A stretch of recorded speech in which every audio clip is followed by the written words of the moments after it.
The true founder of the communist regime is a Jesuit of the Roman Vatican. The economic system of the Middle Dark Age was a socialism feudal system consisting of a few landowners and the majority of tenants. No one other than the landlord could generate income, and it was sinful for tenants to make a profit. This was the socialism system of the Middle Ages. Modern communism was founded by the Roman Vatican's Jesuit, who wanted to return to the Middle Ages. The return to the Middle Ages means a return to communism. It was their best mission that the Roman Vatican Jesuit had long dreamed of. The Roman Vatican Jesuit has been secretly trying to accomplish this in history.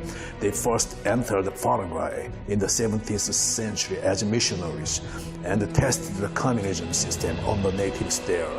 The Jesuits, dispatched by the Spanish and the Portuguese kings, gained support over the native people, Guarani Indians, and experimented with their own communist systems called reduction. And Richard Thomas, the former U.S. Secretary of the Maritime Affairs, says, the innocent natives were soon deceived by the kindness of them. As a result, Jesuit was able to establish communist villages called reduction, where a large number of natives gathered. Soon the 57 reduction became socialism autonomous state under the control of the Jesuit, who was granted the privileges by the Vatican. Here the seeds of Jesuit trying to return to the Middle Ages began to germinate. Eric John Purpose explained how reduction was operating. In his book, The Vatican Assassins, all Indian necessities and assets were shared. Each family had a share of land in addition to a joint farm, and was engaged in trade and professional work. However, all of their personal income was deposited in the Reduction Central Bank and redistributed by the Jesuits according to their respective needs. In politics, there were general elections, but the ballot of the vote required the approval of the Jesuit. This was the socialism dominated by the Roman Catholicism during the Dark Ages. All authority and wealth were controlled by the upper clergy, and the serfs were living in a lifestyle or leisure reallocated. All the money flowed into the central bank and redistributed collectively.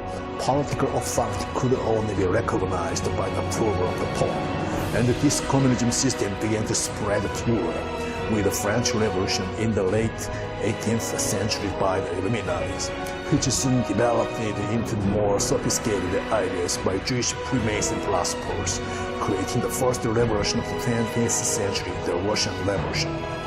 The socialism put forward by the communist revolutionaries during the Russian Revolution was actually a tyranny system by one dictator, not democratic system by the proletarian class. The theory of the socialism itself is quite ideal, but in its practical application, it rests in a despotic dictatorship because it contained the theory and influence of Roman Vatican Jesuit, who wanted to return to the medieval tyranny monarch system. The socialism called reduction, which began in Paraguay in the 17th century, spread out to the communist revolution in Europe by Freemasonry. On the other side, in the US, the Rothschild financial cartel, who entered with the founding of the United States, conducted as spies to turn the United States into a socialist system. These systems, called communism or reduction, were soon used for spying on North America. This testimony is very important because the reduction system is now being carried out by the FBI, CIA, and NSA in the United States. The Vatican defined the 1776 Declaration of the Independence and Constitution of the United States as a document of devil, and has used the reduction system to transform the United States into communism. The reduction model 57 states in the 1767 was transplanted into the 50 U.S. states, where the 14th Amendment was passed in 1868-2007. The autonomous state reduction owned its central bank, and now the United States FRB is a communism bank derived from reduction. In the United States, a socialism system that began in South America in 17th centuries and expanded in Europe, French Revolution in 18th century, and blossomed in Russia in the early 20th century is being completed.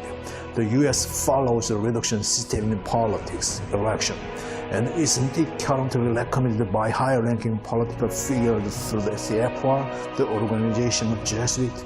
And don't you have a modern version of the reduction cost storage unit called the Federal Bank, where each American citizen is taxed and reimbursed to those who need it again? This seems to be a fair and reasonable system on the surface, but its real purpose is the surprising deception of Jesuit to destroy the Protestant middle class and return to the medieval socialist system.